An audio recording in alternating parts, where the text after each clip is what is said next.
It will be 1 year ago tomorrow when Governor Gavin Newsom announced the statewide stay-at-home orders in response to coronavirus. Now, that order had significant impacts on businesses, unfortunately causing some to close their doors for good.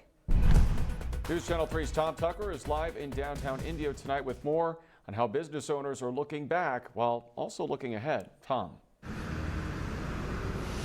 Well, Peter and Karen, as you can probably see behind me here, things are relatively quiet on the stretch of Miles Avenue in Old Town Indio. During a normal year, this is a part of the desert that would see a bit more activity. And business owners I spoke with today, those fortunate enough to make it through the pandemic so far, they say they hope this place starts hopping once again real soon.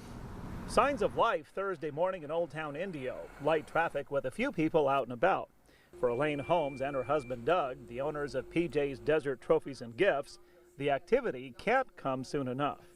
You know, what comes to mind is how hard everyone worked in this environment. Everyone worked to survive and succeed, and how everyone supported everyone here. Since last March, Holmes says the only time they closed their doors was for 3 weeks in April. While business is off more than 60%, they've managed to keep their doors open, selling trophies, gifts, etching, and embroidery services.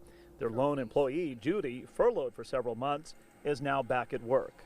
You know, the future is always bright. It has to be. We have to reach out for that success. Holmes says a big part of their business comes from schools and sports teams, and says she's relying on those markets bouncing back to help them stay in business. The empty storefront behind me here downtown was once the Together Forever wedding boutique. Now that business is operating entirely online. That's after the shop was closed for good 4 months ago. Bill Tangi has been running his store, That's Worth Framing, for about 20 years. While optimistic about the future, he's upset about the economy at all levels, which he describes as devastated. We've lost more jobs. We have more people that are destitute that have ever been destitute before.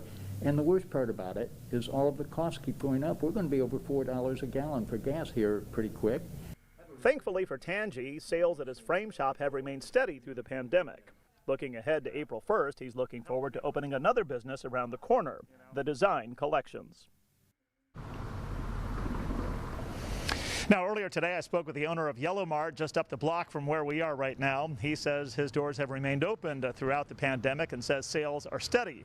And of course, that's thanks in part to the relatively steady demand for firearms and ammunition, which make up part of his sales there at Yellow Mart. Live in Indio, Tom Tucker, News Channel 3. Thank you, Tom. And Monday night at 6, I will go